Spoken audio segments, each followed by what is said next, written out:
Looks like looks like we are live. Alright. Apologies about the delay, folks. We had some camera issues. Yeah, my laptop decided to be a butthead tonight, apparently. It went Yeah, on strike. good.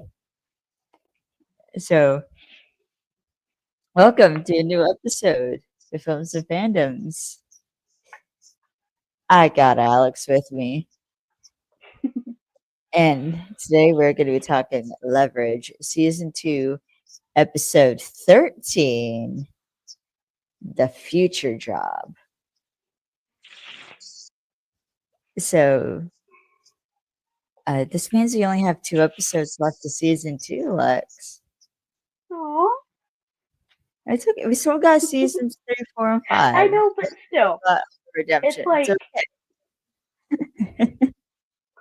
I mean, this, honestly, doing the podcast, this was a welcomed, uh, this is a welcome distraction after the day that I've had. Oh yeah. And I That's only have two, that way. yeah, I only have 2 days off, tomorrow and, Thursday. Those are my And 2 days off too this week. I work 3 in a row. Here's no sleep. No, so let's let's get this started then. Yeah, this Uh, is one of my least favorite episodes. Just fair warning. we'll get into that later. Yep. But first, I'd like to thank our sponsor, Pair Pines. You can listen to Pair Pines Bigfoot Country 102.1 WIFD at lovemybigfoot.com or the Love My Bigfoot app from 10 a.m. to 3 p.m. Eastern Daylight Time on the weekdays. Go ahead and support our parent company, navgo.org. And if you want to support the podcast, you can buy us a coffee on Ko-Fi at Films and Fandoms. So, yeah, let's get into this episode. So, again, the episode we're going to be talking to today is Leverage Season 2, Episode 13, The Future Job. A little bit of a summary before we get started on this episode. The teen takes on a fake psychic who is stealing from his clients, and things go wrong when the client is sold a little too well and he gets nabbed. So the director for this episode is Mark Roskin. And the writers for this episode are John Rogers, Chris Downey, and Amy Berg. So we open with this with our fake psychic, Danny Rand, played by the late great Luke Perry. R.I.P. Luke Perry. This was actually this episode, and specifically with Luke, this was my second role that he's done, and he played in one of I my know favorite movies. One of my favorite movies, called 8 Seconds. He played Lane Frost, but which it's a cowboy movie. it sounds He's like been in Bull a lot of yeah, and he's been in a lot of stuff. yeah, I know he. Yeah, I just honestly remember him from Riverdale. If I'm being honest, I didn't even watch Riverdale, but Oh I do yeah, know. I forgot he was on. I forgot Oh, he and Skeet were both on Riverdale. wait, Skeet was on Riverdale. Yeah, he played FP. Oh, He played Jughead's dad.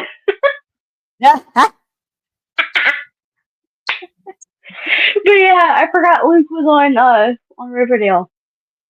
He yeah. has Then like they ended up like killing his character off when he actually died in real life. yeah. Um, but yeah, I watched. I've seen 8 Seconds probably 1,000 times, but he played Lane Frost, and that's one of my favorite Mm. roles that he's ever done. He did a really good job, and the cool thing is that after he did that movie, Lane's real life best friend, Tuff Heedman, said, "You did a really good job portraying my best friend." Oh, And he told him, "Thank you. I wanted to do the best I could." that is actually like that is Yeah, actually and really I'm a sucker for real life cowboy movies and stuff like that, which yeah. was really cool. But that end scene of that movie with him in it hit bittersweet because I had watched it shortly after he had passed in real life, Yeah. so I was double crying. Oh no, But yeah, he's a good actor. it is Like, and especially he's in this still episode because very, makes very well known. yeah. This episode makes me want to kill myself. Well, they'll kill Rand, I I should want, say. I want, I wanted to throw something at the person that he's portraying. So I wanted to throw something at him.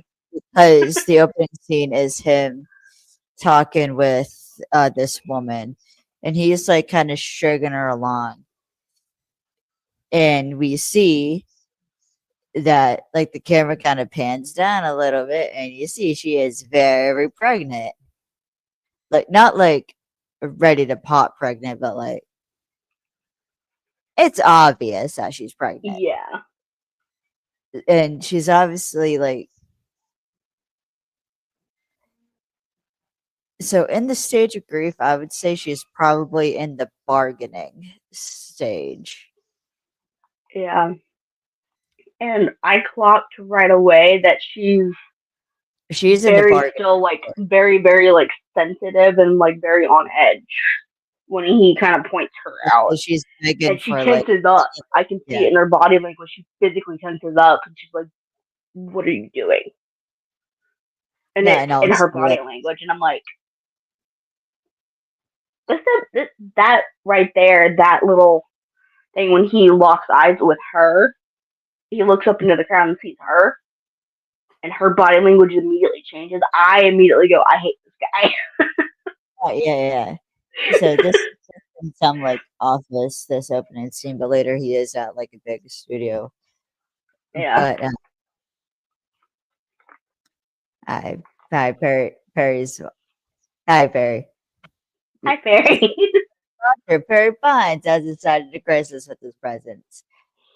But anyways, yeah. So this big psychic, he's stringing this woman named is named Jody, and she's like begging him for like any sign that Mike's around, and then because it's like a couple months before her baby's due, she's trying to see what Mike would name the baby. And he then like cuts her off right there and it's like, I'm sorry I lost the connection. Come back next week. We'll try again. So he's just stringing her along for money. Yeah. And we see like him talk with his assistant. And basically the assistant's like, okay, she's got this much in the joint bank account or in the joint savings account, sorry. She's got this much in the joint savings account. So we could get But yeah, like that to not me, a that was an automatic. Rewatching this episode, that was an automatic red flag. I'm like, the fact that they have her banking access to her banking information, they know how much money she's got. That yeah. that was like, nope, I can't trust this. This is not good. This is very, very bad, and it gets worse. Yeah. So But yeah, that was an actually, immediate like, nope, I don't like this.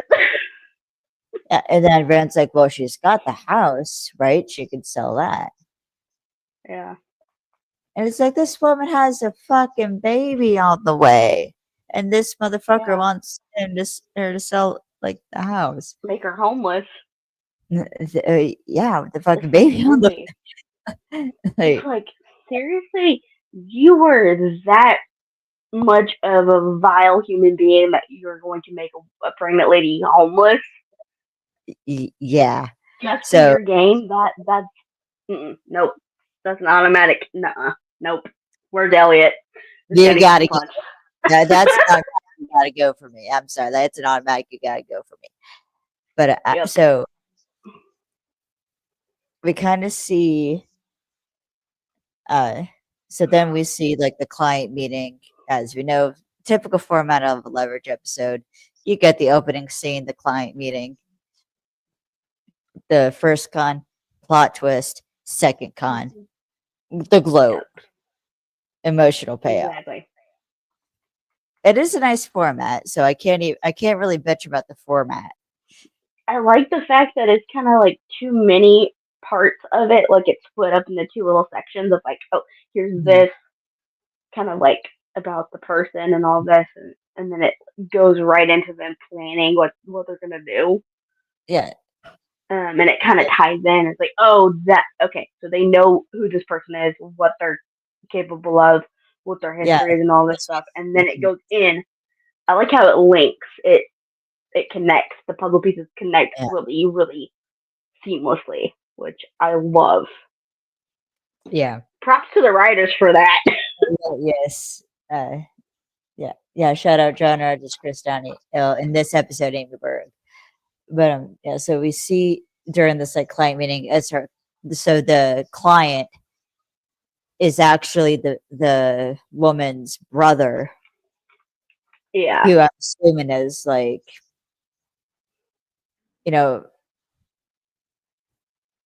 probably like taking his sister, like maybe she's still like living with them, so she's not alone.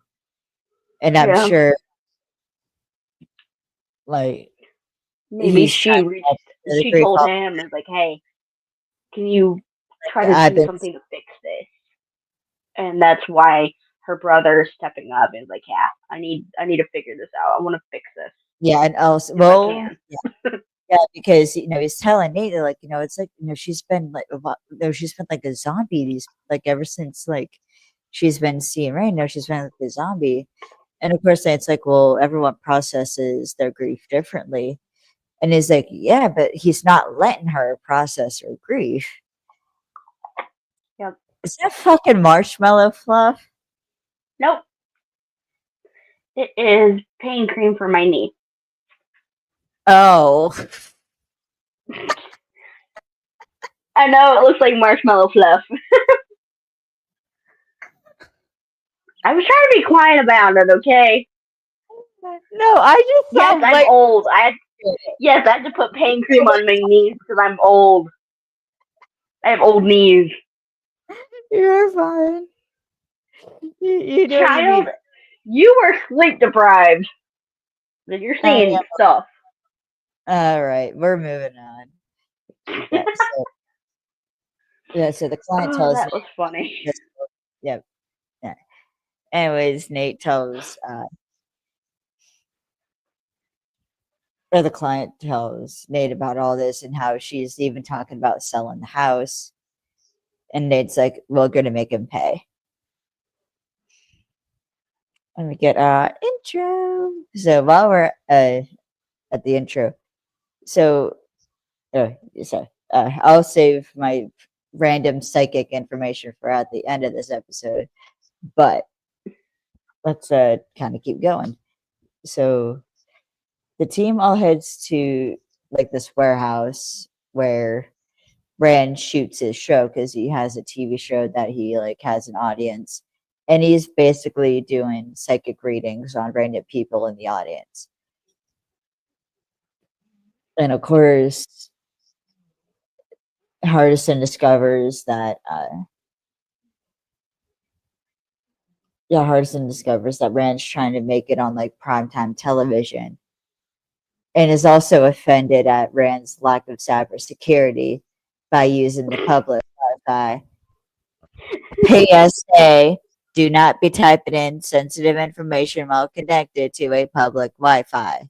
You Or for wait the until love you of God, get for the network love of God, use a VPN. or VPN. That works too. Yeah, That works too with the VPN. yeah. That's what I Just do if I'm like connected to public Wi-Fi. I automatically I use a VPN. So I'm like, I don't want people to try to hack into my stuff to see what I'm doing. absolutely. So But yeah, Yeah. little side note, I love how irritated he gets. He gets so mad. I'm like, well, you're cute when you're angry. Or Hardison because Tara is dissing his van, which we I don't just know. steal, which RIP Lucio 2.0. Oh no, this is Lucille 1. Yeah, the This OG. I'm sorry, RIP Lucille 1. Yeah. We'll get to the last episode and we'll talk about that. Anyways, Eliot's got to go searching for the control room for this television network, and Nate and Parker go into the audience, and Parker's all kinds of freaked out because she's like, "Okay, I don't like psychics; they freak me the fuck out." Kind of like me with dolls.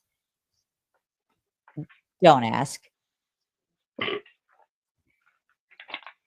But the idea That's is me that and that's me with clowns. Sam freaking Winchester. Eh, Hey, that was uncalled for. I'm sorry. You're right. Rude. That was called for. I'm sorry. Anyways, so Parker and Nate are watching the show to see what kind of tricks Rand has up his sleeve. And Elliot does find the control room, passing off as like, "Oh, I was just trying to find the bathroom." Uh, oh, you're the wizard behind the curtain, which is ironic, which is a little bit funny. Like this episode, he says that line, given the fact that Wicked for Good has just come out. And Jonathan Bailey, who's in Wicked, got named Sexiest Man Alive for 2025. I mean, have if you've seen him, you know he deserved that. And it's a win for the gays, as Jonathan Bailey is gay. But hey, no, so, I'm not going on a tangent about Jonathan Bailey. Moving on. But when Eliot is in this control room, he plants a USB uh, in the computer so that Hardison can access basically everything Rand has access to. Uh, so, so during the show, Rand's kind of picking a couple of people out of the audience, and then Nate kind of makes himself a target because Rand is like, I'm sensing Frank, Fred, and Nate, being the smartass he is, says, "I got a gecko named Frank, and it was alive this morning when I left. You trying to tell me something?" And then Rand obviously zeroes in on Nate, Yep. and then is like, "I see you shut yourself off to the energies around us, but your friend here hasn't."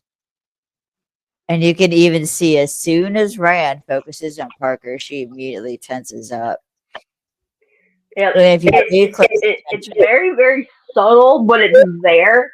it You can is. see it in the shoulders. She leans back into the chair just a little bit, and I can see in her body like it's immediately switched, and I'm like, she's freaking out. She is starting to panic. Because Rand's like, you lost someone close to you. And then he zeroes in on her a brother, Yeah. and that it wasn't that it was in a accident involving a bike, and it's clear that like her brother died in some type of bicycle accident. But the line that gets Parker to run is, "You taught him to ride that bike, didn't you?" And then she just shoots off and Yeah. runs. She immediately jumps up and bolts out of there, and you can see the And of fact course, that the she's crowd, like, trying not to cry. You and can then see it Rand's in her like, eyes. She's trying not to cry. yeah, and Rand's like, it's okay. Some people just Get freaked out. like But some people freak out. she's never been read like a book like that before. No, and I don't know if that's. I'll get to that one second, but I want to point out. So Nate, he walks down the stairs, goes behind Ren, and then just gives him the biggest fucking stare down I think Nate has ever given a Mark up to this point. Yeah. He is like, "You It's made my daughter basically cry. the I am gonna equivalent. make your life hell." Yeah, it's the Nate equivalent of the Eliot stare down. It's the Nate I love equivalent of that. Like you mess with the wrong person. like you made my baby cry. I'm gonna fuck you up. Yep. And That was even with his protective. That was his protective instincts kicking in. and He's even like, not and Parker. Ren is like he should be shot.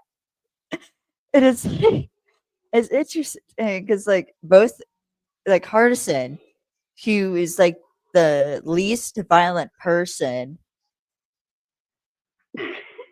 is the one saying he should be shot. Let's shoot him. And then the look on Eliot's face as this is simultaneously happening, he's like, I agree with Yeah, that. yeah. Even Tara too, and because she's sitting beside Hardison in the van. Yep.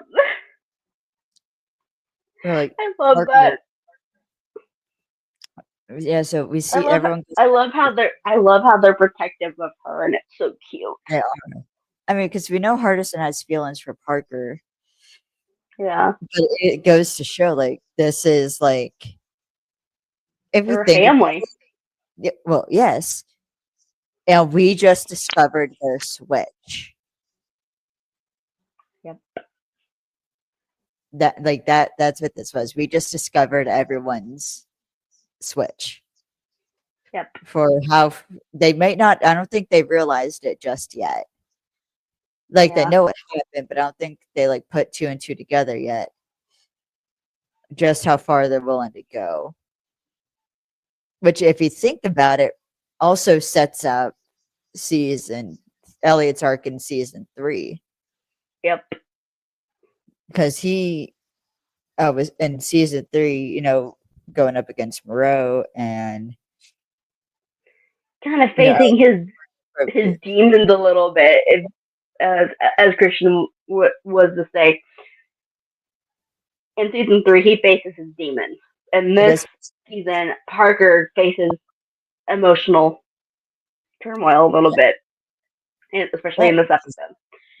And it kind of sent a ripple effect through the team everyone, yeah. when that happened. And I didn't Like they, see that until we I rewatched the episode. just- It was like, yeah, this was literally a ripple effect. It was a yeah, ripple effect. yeah, but it's interesting. It's if you think it's interesting if you think about it in season 3 because like towards the end of that season we see Elliot, when he goes to help break Flores out of jail and Flores says, "No, not without my men." Like your team, you wouldn't leave them behind, would you? And Elliot looks at Parker, Yep. which if you think about it, it's Parker. Parker is that switch. Yep. But then later in season 4, we also see Hardison as that switch. So Yep. that makes Elliot kind of go a little punchy.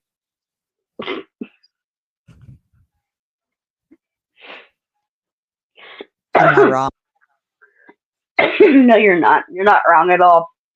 But I mean, But because like at it this was point every they're person kind of at had this these. point they are kind of getting, I guess, more and more tethered together. Yeah. So when one gets something that's starting to pull them like emotionally away, the others come in and they want to protect them. And this is the first time we kind of see that, especially when they all go back to the apartment and we see like Parker, which that also is very telling. The fact that Parker, she didn't just go off in some warehouse. She didn't hide in some like She went she didn't she hide went in to the Nate's apartment went to Nate's apartment where she feels safe. where she feels safe and where she knew the team would find her, Yeah. And which he somehow trusts the team enough to be able to be around them when she's it's feeling vulnerable. emotionally vulnerable like that. And somehow they all knew there's only one place that she'll go now, and it's Nate's And apartment because that's her home base. That's her tether that at this moment. That's keeping her grounded, I guess you could say now.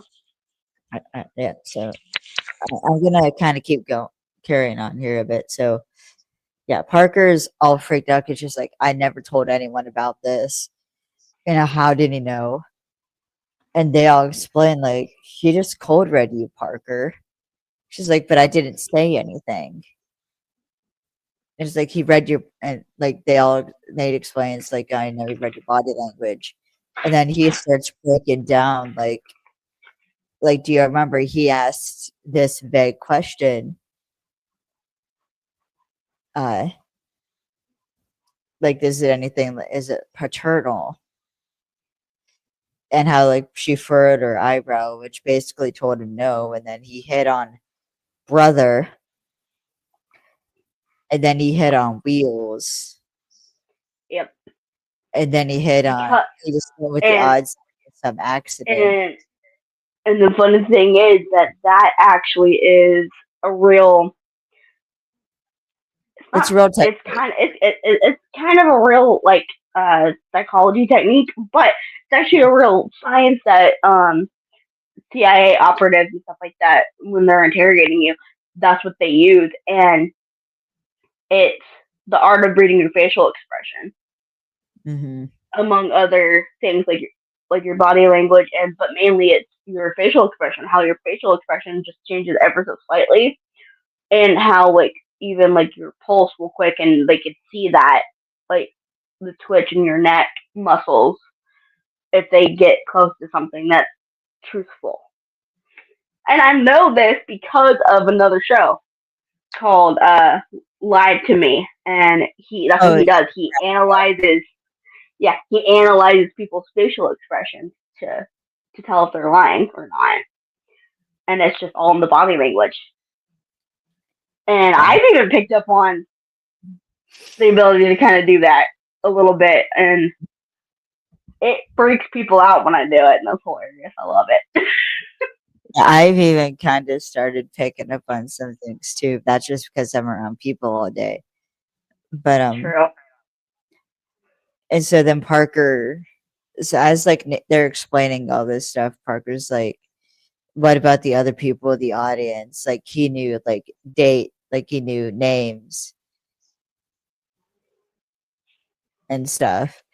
And it's Yeah. like that's the hot read, which they basically use like social media. He has mics and cameras all over the place, and he has a Yeah. plant in the line to try and draw like information out of people. Yeah. And then So even like in some like in like a real life example of this, like I've seen like fake people like this in real life, like on the news and everything. They'll have like cameras all around the studio, like recording certain people, and then like they'll figure out their name from like the guest login or whatever, like checklist or whatever, and they'll have like their assistants do like a deep dive into them, just like a base of like who they are and like if they've had anything. They'll go into your social media and look for anything remotely interesting to the the psychic, and then they'll relay it to them, and that's what's happening right here. yeah, that's hot read it, and then And an assistant's feeding all this the information. information to them, yeah, and it's it's really really creepy that It they can is. get away with it and mess with you like So this in such a subtle way. so I just remembered all this. Do you remember this would probably be when I was about in middle school.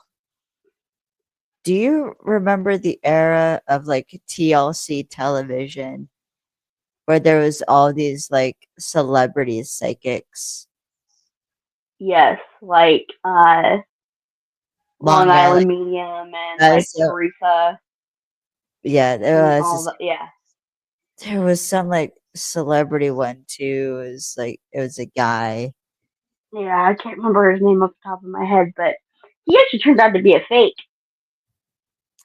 Why does that shock me? Not.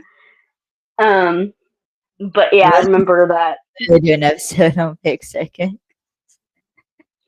But yeah, Sure.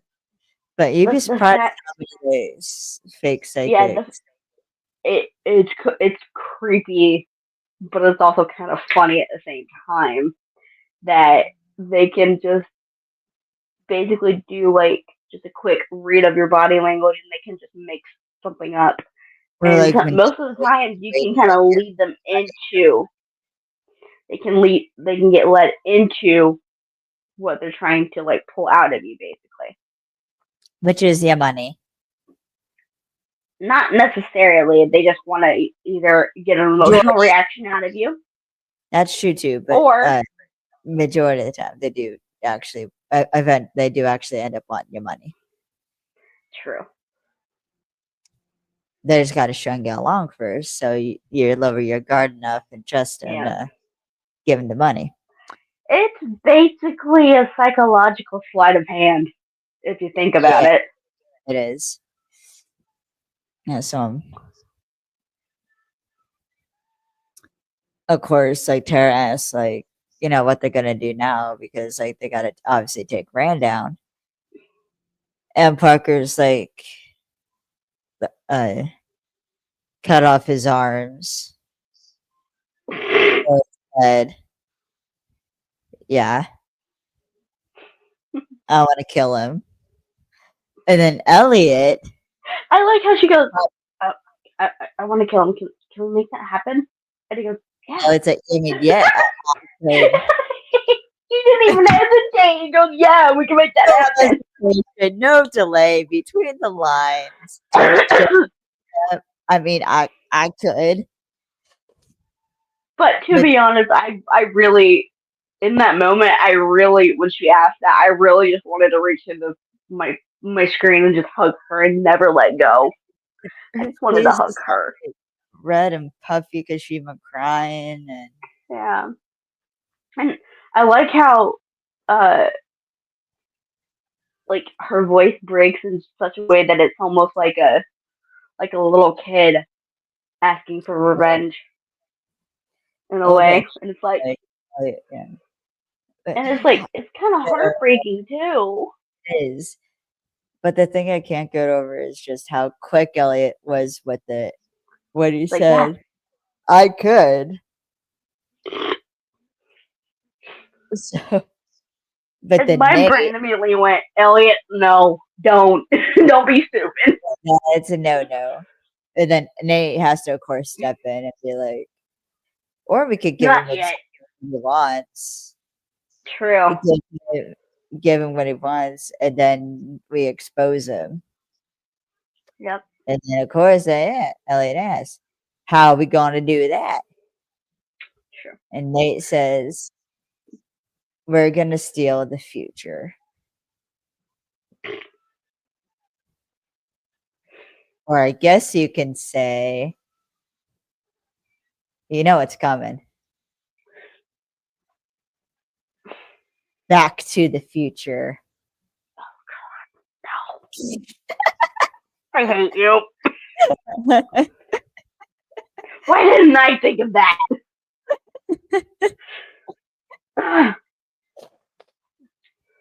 It's so cheesy and so stupid, but it's funny. Come on, I had to. Nah, moving on. So,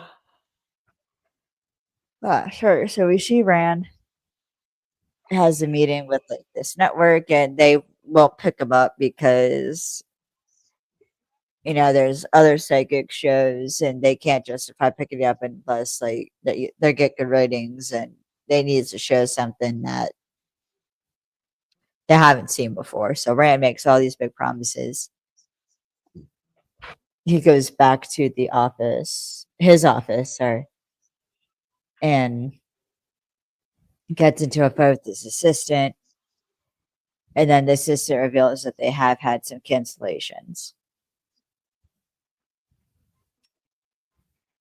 So Rand obviously goes to investigate. They set up Tara as this like psychic working out of a coffee shop who's not taking any money. And then Nate, because Rand's seen Nate already. Nate like sits at the table, does this reading, and like plays up to her, be like, "Oh, this is so impressive. Man, I went to this other guy, and like it was like horrible or something like that." And then Nate just Nate tries like paying Tara, and she's like, "No, like I can't like accept that." And so Rand goes over, starts talking with Tara. He automatically assumes she's a fake, like he is, because what's the first thing? Uh, I know. So what is that? What is that saying? Don't con man. True. Yep. And every liar thinks everyone else is a liar too. Yep. And it made me think of a Gibbs rule. I can't remember which one it is. If you The think number you're being played, you probably are, or something to that effect. that is true, and so yeah, yeah, that is what it is. So Tara goes into like a bit of her backstory. She's playing Bethany Noble. He was a psychic who had a brain tumor that got removed, and then after she had a brain tumor removed, she claimed she could talk to spirits. Two things that popped into my mind just now. I didn't realize it until you said that. One, Cassandra from Brain. Librarians. And then Donna Noble from Doctor Who. Because the last name. Bethany Noble. Yeah.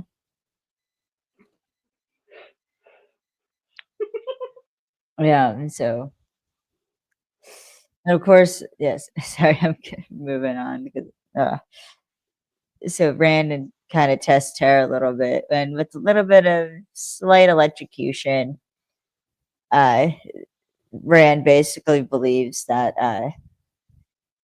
Randy is a bit of, or Randy believes that Tara is actually psychic.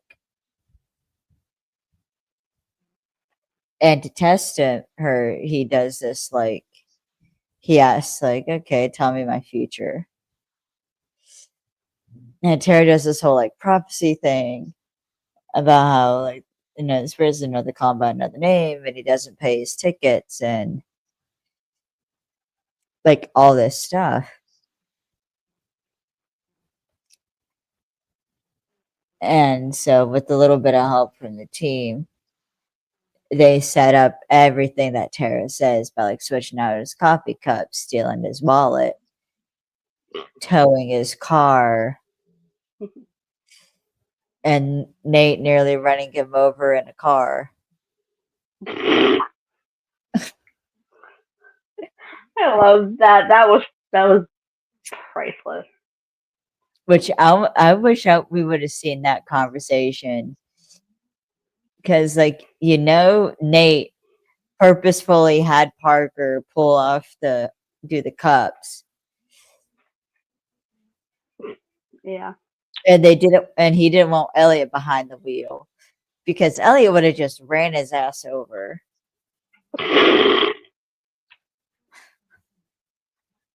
Which is why he put Eliot on the tow truck. And honestly, that's probably. I still feel like Elliot would have probably been more satisfied punching the guy, but True. yeah. So and then Hardison also like cancels like or not cancels, but like sets up kind of like an appointment thing, and so yeah. So basically, it's like the next day, and Ran like you could tell he's been sitting at like her table for a while. So like she comes over, sets a coffee cup in front of him, and Rand officially it like is bought in and is like, you have to come work for me. And of course, Tara is like declines, be like, no, like you're a charlatan. I can't be a part of that. Like my gift is a gift. And Rand's like, I pulled like your credit report. You're in a shit, like you're in a bunch of debt.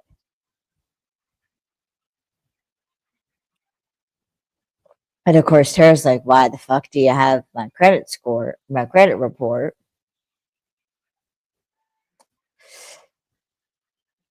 But eventually, Rand kind of sweet talks Tara into agreeing to do one show. And that right there gave me the ick. I was like, oh, gross.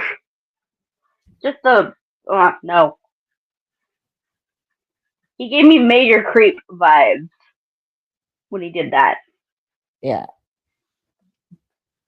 Yeah. So later that day, they do a show.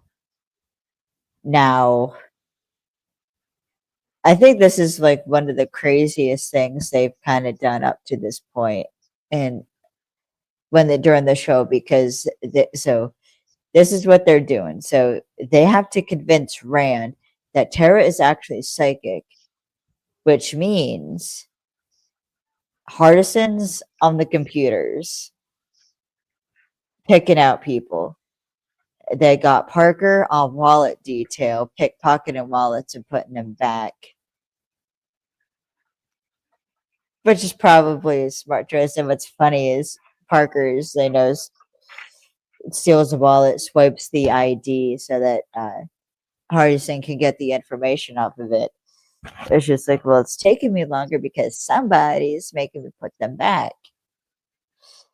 She's like, I still don't understand why we're not just making this guy dead. And it's like, and that's exactly why you're on wallet detail.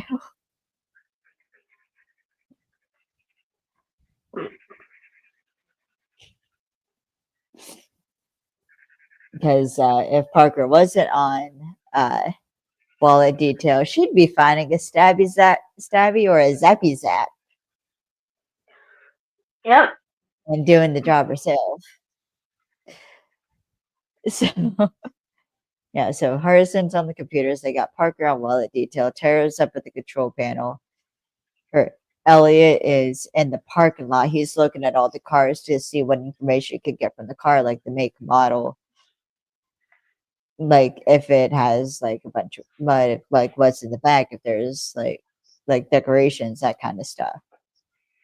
Yeah. And what's funny is like Harrison gets set up. Nate plants a soda beside him, and Harson's like, "And my gummy frogs. I need my gummy frogs." Like seriously, Harson's like, "Yeah." But Nate, he goes in a drawer, which is probably Hardison's candy stash, and pulls out a bag of gummy frogs for it. So they gave Hardison caffeine and sugar and said hack in real time to look up these people because then they got to relay all this information to Tara, who then has to process all this information and say it in a way that makes Rand believe she's communicating with spirits. And then Rand's also saying what Tara is telling him. So, like, it also making it believe it's from like spirits. So, this is like the most elaborate game of telephone ever. that is going on right now. Yeah. But yeah, I mean they do pull it off because hardest like they find a or like there's like one woman who gets targeted. She had a salon that goes under. She just lost her mom due to breast cancer because Ellie finds like the breast cancer ribbon in her car, bunch of hair magazines in the back, and Harrison finds out about like the mom and all that. Then there's another one with the guy who drove from like Michigan because his father passed away in an airplane accident. And Elliot points out like all the mud on the tires and all that fun stuff, all that stuff, luggage in the back. But then there's someone else, and it's this old middle-aged couple, uh, and they they find out that like she's not that she hired a PI, so they assume she's trying to find answers about a husband, but they can't figure out what exactly they're looking for. All they know is she's not there to communicate with like a dead relative, so they kind of brush her over, and then they end the show. So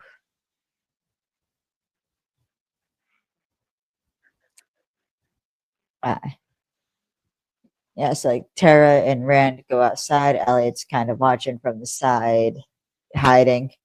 I should say lurking more like he's lurking. And of course Rand's trying to, get Tara to do another show. And then Elliot sees a black van coming down. It gets on the comm and is like, Tara ain't coming.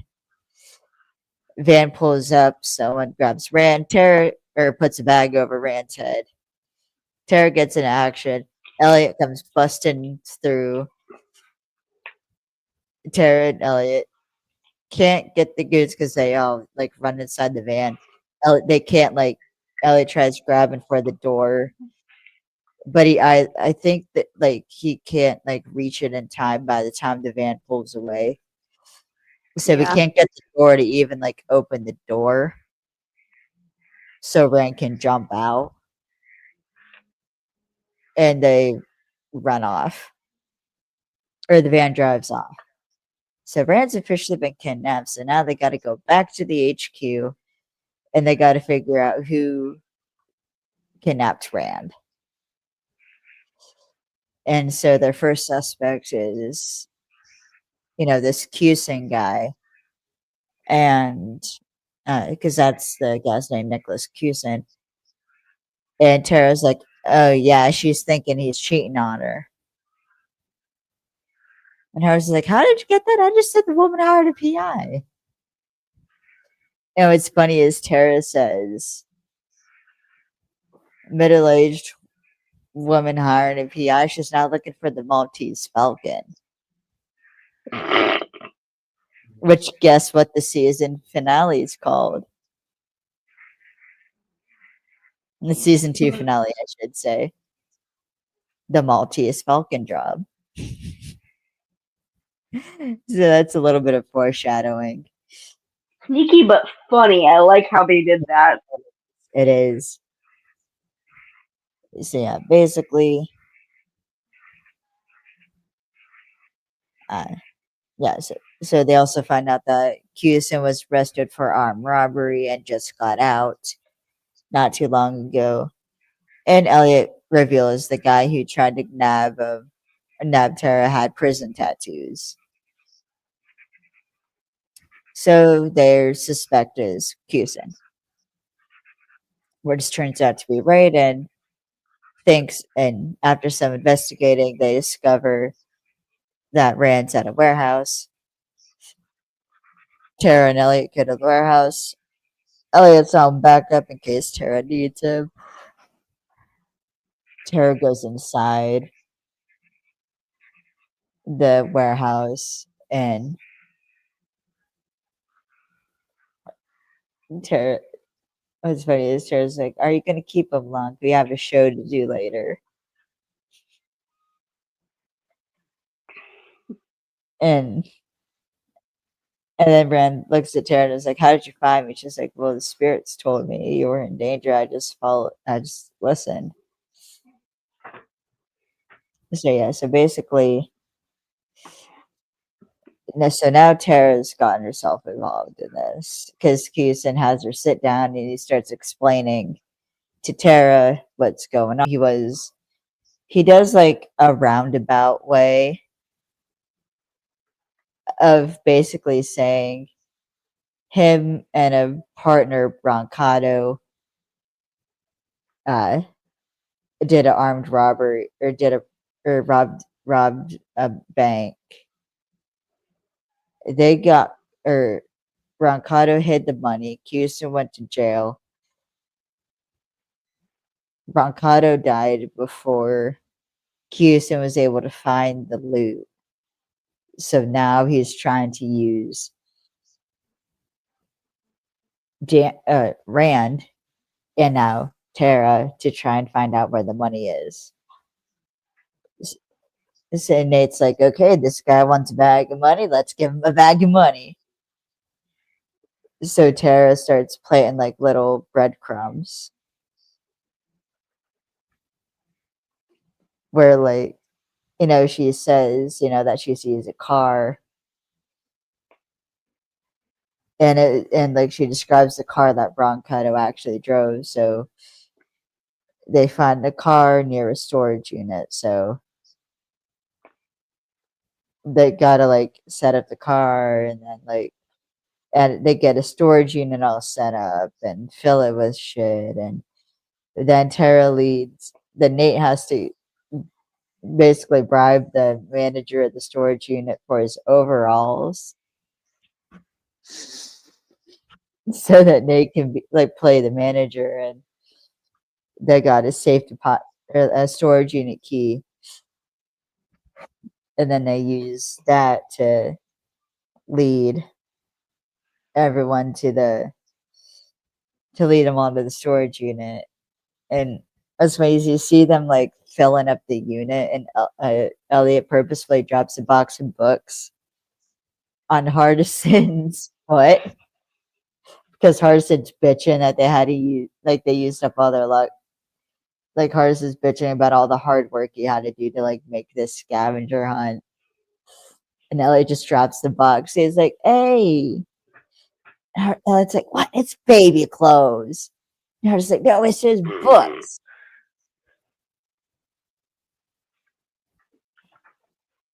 And fun fact about the box, there was styrofoam in it. Yeah, It was there's an always empty box. styrofoam. It's always just styrofoam in the boxes. Yep. And I want to know after they called cut. I want to know if Christian threw that box at Aldous Oh god. because I would have. I would have Yeah. thrown it. Yeah, so basically Tara then locks all like the bad guys inside the storage unit and Ren confesses to Houston that he isn't psychic, he just fakes everything up. And then it turns out the whole confession was shown live to his audience, where we see our widows in the audience. They all get arrested. Well, Houston, Rand, and the goons all get arrested. And you see them getting into like the cop car and Nate's like, we got like fraud for Rand, attempted kidnapping, other stuff. Any chance we could get them in the same prison? I was like, yeah, I can make that happen. So yeah. But what's funny is Tara's like, like what's to stop them from falling for the next Danny Rand? And Nate says nothing. And Tara's like, then why do you do it? And he doesn't answer a question because Elliot's like hits the van door. It's like, hey, we gotta go. So they go back to the bar. Jody, the pregnant widow, she's sitting there with the brother. She's saying, oh, like I'm so embarrassed, and like, like I just wanted I just wanted to see Mike again, and sure, like it's not like her fault. And then Nate tells Jody that she's like, you will see him again. It's like maybe it might be a look. Like it might be the way he puts peanut butter on toast. But you'll look at him and you'll know. And you'll say to yourself, that's Mike. And it's like that. Like it's a bit of a sad punch. Like I don't want to say punchline because I don't. That's not the right term. But it's a sad. It's a sad line when you put it Yeah, in the context of Nate being the opposite as he lost a child.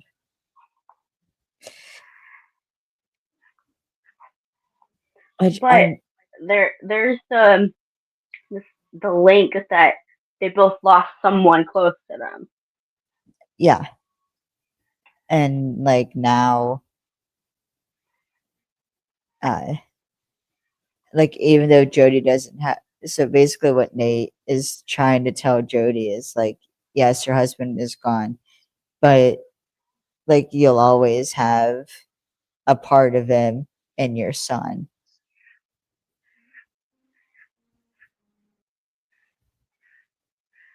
And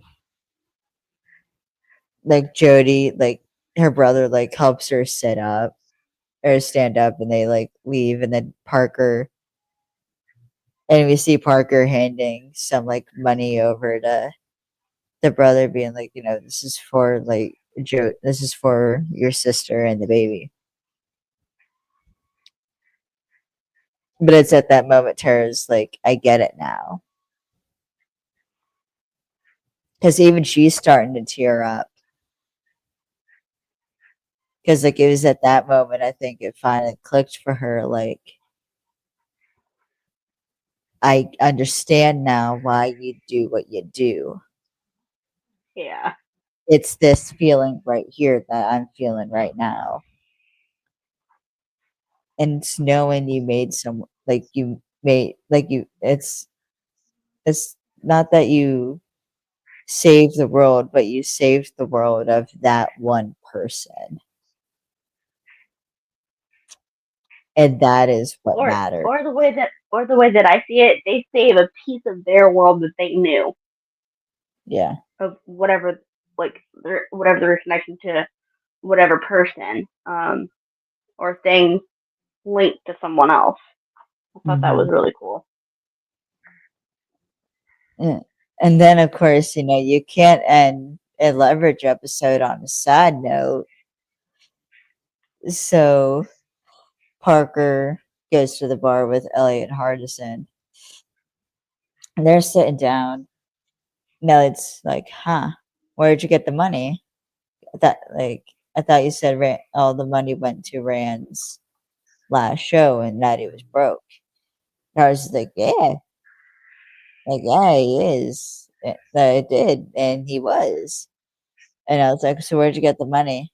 Huh? Did you find Cusan's loot without me?" And it's like unbelievable. And he takes his beer and goes pout. Probably went over pouting to Nate. Like Arson and Parker didn't invite me on the treasure hunt. So Elliot's all butthurt. He didn't get invited on the treasure hunt. I love that. I like how he immediately goes running to Dad and it's like, Well, we don't actually "They see him didn't go. invite me." Assuming I he's know, going. but I'm I mean, assuming it was like it was like kind of implied, like he was running to Dad. He's gonna go complain. He's like, "How dare you?" he's gonna go tattle on little bro Yep. because little bro didn't invite him on the treasure hunt. So But that I like is how I love how grumpy he got, and it was hilarious to me. it's like unbelievable. Like he was so upset he didn't get to go on the treasure hunt. Or my OT3 brain. He is upset he didn't get to go on the date with Hardison and Parker. But that's me shipping all three of them together. I So mean, I could see that. yeah, so that is actually kind of my last main episode on the episode itself. Something I actually kind of want to get into a bit here is there is surprisingly a history of fake psychics all the way back. So the most famous one that I remember off the top of my head is uh, someone who had a surprising connection to psychics, Henry Houdini, the famous escape artist, as he was actually a dis- disbeliever of spiritualism, which was popular in his time. And he was actually friends with Sir Arthur Conan Doyle, aka the author of the Sherlock Holmes books. Now, Doyle was a believer in spiritualism. I believe it had to do with also like the death of Doyle's son, because Doyle lost his son, and then he used spiritualism to like help overcome his grief. But Henry Houdini, he did it. Uh,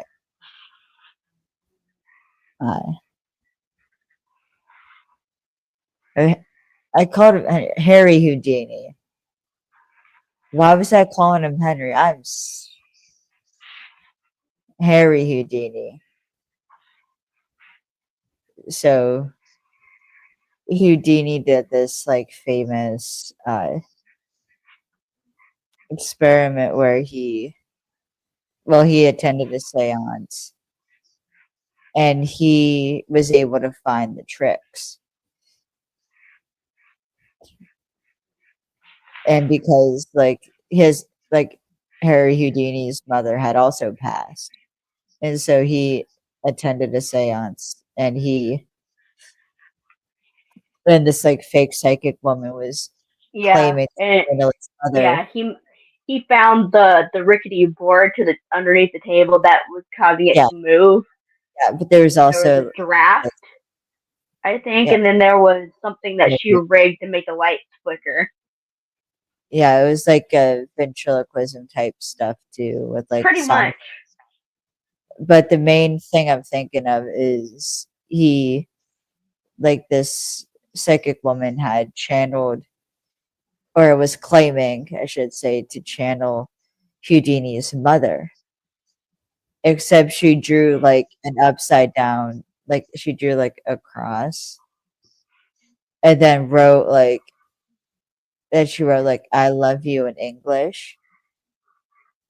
And it was like right away Houdini knew it was all faked up because one, he wasn't Catholic or Christian. He was Jewish, and so was his mother, because his mother was a Jewish immigrant who Yep. did not speak English. So like Houdini, like he had this proof that like the psychics were fake, which pissed off Doyle, who was a big believer in spiritualism, and that ultimately broke up that friendship between the two of them. Was because Houdini proved Doyle wrong that spiritualism was real. And I also know there are also cases they call them ghost photos, and I wish I wish Perry was still on. I don't think he's still on, but I wish Perry was still on. And I say that because he would like this next fact about because he's a camera guy. So he would like this knowledge. But there was a thing back in the day called ghost photos, which was basically using a double negative exposure technique to essentially stack pictures on top of one another to make it look like one photograph. Yeah. It's kind of like the analog version of CGI today, if you want to Yeah. think of it that way. It's like the analog version where you actually had to Or take the or the way negatives. that I think of it, So, it's more of like it's like the picture version of the sleight of hand card trick that all the street magicians use. mhm. It's a sleight of hand. People. Yep. And so those are the main cases of fake psychics I remember seeing them. I honestly really did enjoy, or I thought this was a good episode. I mean, it was like kind of a basic leverage episode, which I mean does make sense that this is kind of a basic episode because we're about to get into the two-part finale of season 2. So it makes sense that this episode isn't like complicated really or doesn't have like a super big like twist or anything like that. And that was the last note I had. So you said at the beginning of the episode you did not like this episode, or that it wasn't your Because favorite. Okay. uh, the reason why I don't really like this episode is because it it basically like amplified the fact that yeah, there are many people that are like I guess money hungry, and the Yeah. way that my brain immediately went through oh yeah went to like televangelism because I'm a believer and I'm a Christian, and they they weren't spreading what's like actually written like biblically true. It was more of like their Mhm. version of it. It was basically them spreading false information Mhm. and to use that to gain money and power. Um, and that's why I didn't like this episode because it brought that to my head and it immediately made me angry. Yeah, I can understand that. I can understand that. See, for me, so this is actually a bit of And then it's also kind of like how like you know how we have like the like those medical like the Doctor Oz show that's no longer on, yeah, or like the Doctor show where they would bring in these so-called doctors um, for like medical advice and everything like that. But most of the time, they just got the like a doctorate. They're not even an actual medical doctor, or they're a doctor of like psychology or something that's not like internal medicine, and they're yeah, answering internal medicine questions. Is like stay in your wheelhouse and stick to the facts. yeah, yeah, yeah. And I think this episode, with And this that's episode, why this episode pissed me off, and I don't like this episode because of that. nah, I can understand that. But the other, see, this is the something that, like, see, you think you wouldn't fall for like a psychic until you start thinking like what emotions get brought up. Like Parker, she's obviously a very smart woman, and she, we haven't seen evidence up to this point that like she believes in any like spiritualism or anything like that. She's a very logical, straight-minded person, but as soon as like she got in front of Rand, she was instantly like tense. And once Rand started reading her, she like was upset and crying and ended up running to Nate's apartment. And even like at Nate's apartment, she's saying like, he's he's actually psychic. Like like there was supposed to be a trick, there is no trick. Like you said, we'd find a trick. Yeah. And it goes to show how even like smart people fall for like these types of scams. Because,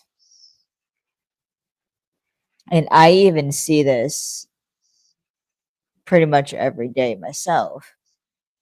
Because so I part of my job, part of my day job, I should say, is I enroll people in TSA pre-check. And this is a travel PSA since we're getting to the holidays. If you're getting TSA pre-check, go on the .gov website. Do not use any other website besides the .gov website, the TSA.gov website.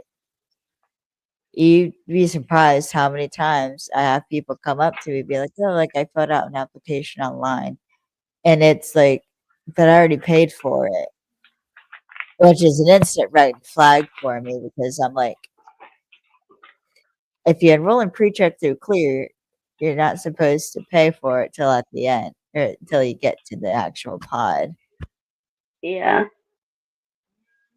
So then I'm like, I don't say anything right away, but I'm just like, can I see like what you filled out? Can I see like what email you got? And that they usually show me that's like GovPlus or like America's Best. Yeah. And then I gotta be the one to break it to them like, I'm sorry, like I don't think this is an actual like legit pre-check website because I've never seen this before.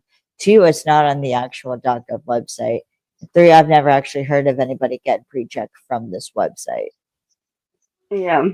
Or like, I follow this TikToker who he's got a degree in like security stuff for I, like yeah. Youth Pastor Ryan. Youth Pastor Ryan. Yeah. Yep. That's definitely And he goes, yeah, it's really easy, like for like emails and stuff now. That he like pointed out, hey, this is that print scam that's all the rage. Here's what to look for.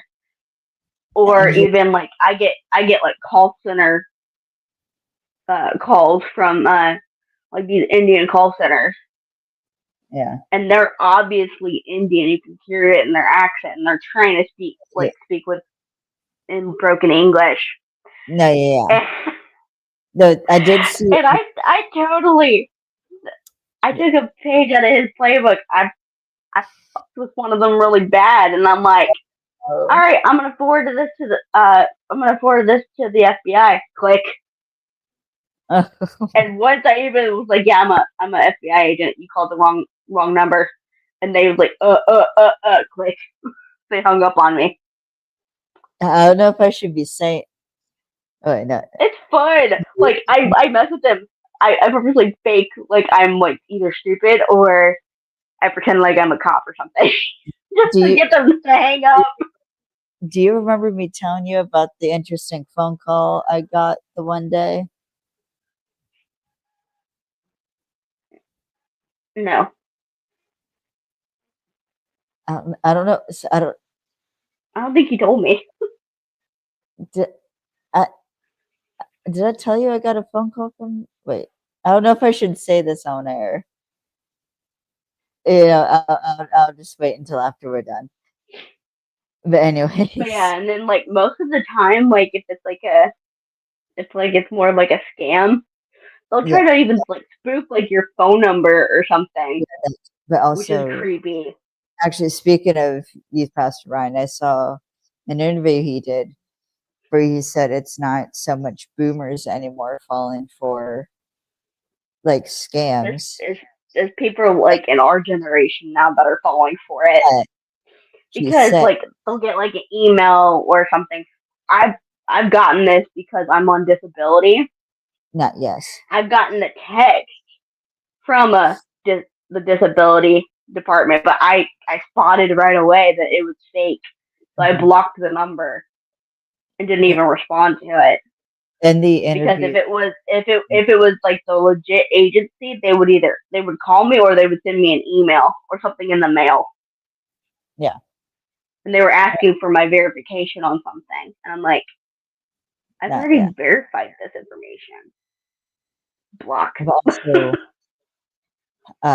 but what he said Yeah, was, all thanks to Youth Pastor Ryan, I know how to spot these fake emails and the fake phone calls and stuff like that, and I know how to deal with it now. in this interview that I saw, though, he said that the Gen Z, it wasn't necessarily like the same scams that like boomers used to fall for. This is more where like they'll match with someone on like a dating app. They Or get little friend you on like Facebook pretending to be somebody that you well, know that in real it's life. like well, what typically happens is like you match on a dating app. Things get a little frisky, hot and heavy. You send an exposing picture. We'll describe. We'll say it, Yeah, and then all of a sudden they're texting you asking for money, or they're gonna release that photo, yeah, and now you've been blackmailed. pretty much. And then he even Which, said that like by the way, he that even has says like so, there before. was one time that or like they'll send like a link and he even like showed how he does it. He Mhm. copies the link and puts it into like this worldwide search engine or whatever, and does like an origin search of it.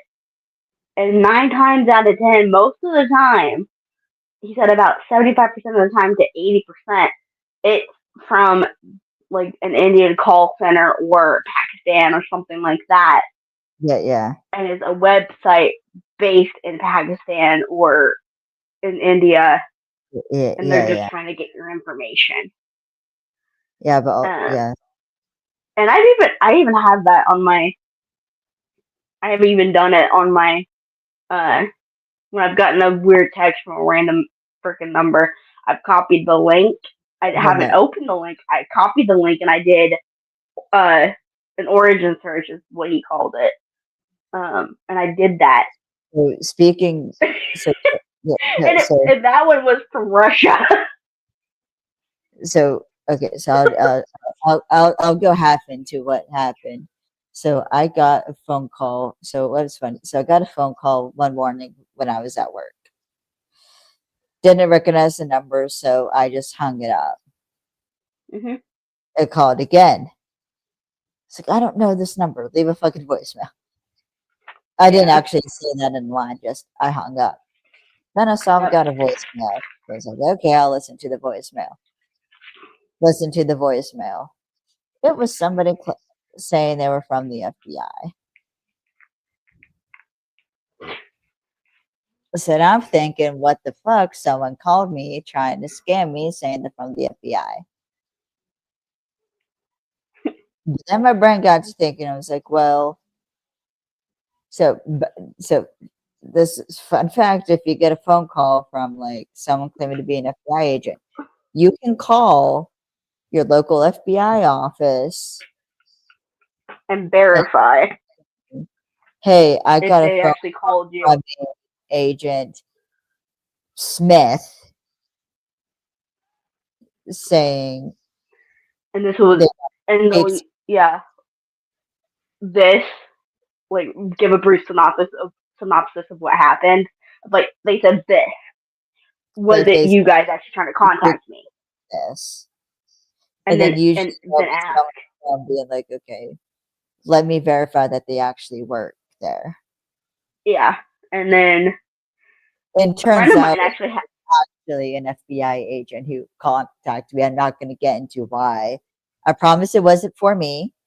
I promise it wasn't for me. I'm not in any legal trouble. I promise. It was an unrelated situation. I just had the unfortunate coincidence of being involved in. No legal ramifications on my end. I'm fine. so it turned out to be legit. Yeah, it did turn out to be legit. That's cool. I'll tell you deeper about it once we get off. Yeah. Once we're not live. But yeah, so verify everything before you trust it. Yeah, and How you there trust was, it? back when I was getting approved for my I'm on a little bit of disability, a little bit at the moment. Back when I was first getting on this, I got a call from what looked like the actual office number. I immediately hung up and called the actual number off of their actual, like, legit website. It was fake. They're Oh just trying no. to get my information. Well, good thing you They're trying to verified. get my yeah, they were trying to get my SSN number and all my, like, my So my yeah. birth date and all this stuff. And I immediately go, hold on one moment, and I hung up.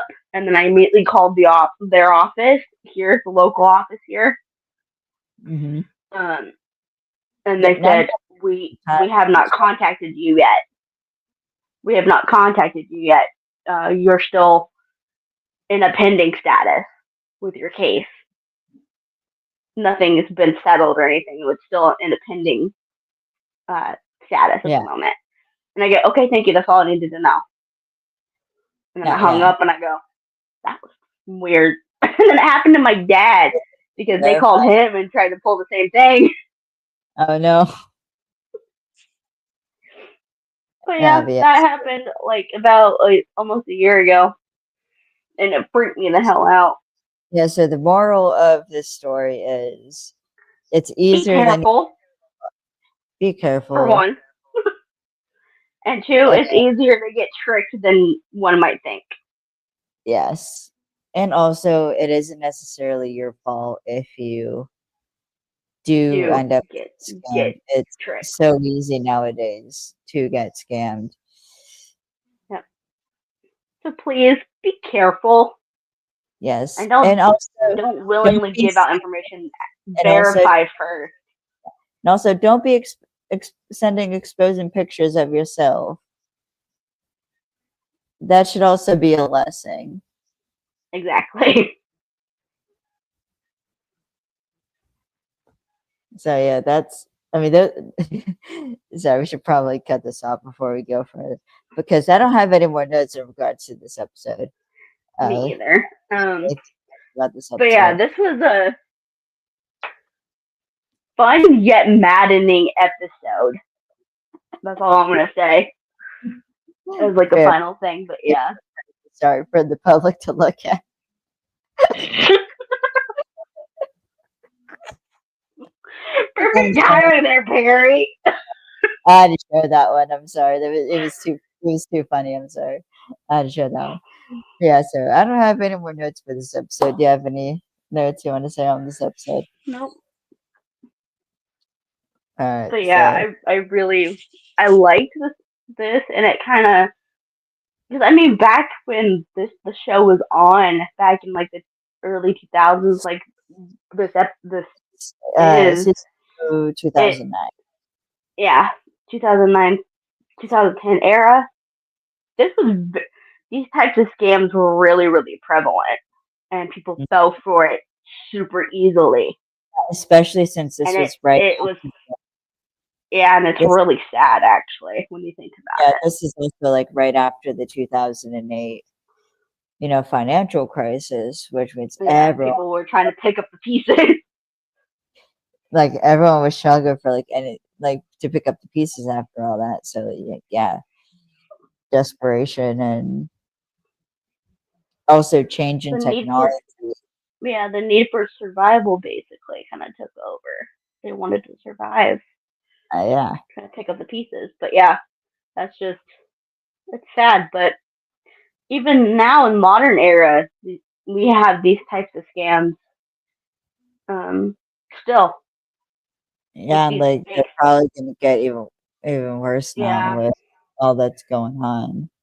So um, I guess that's the moral of the story: is be careful, folks, before you put your personal information or sense. anywhere.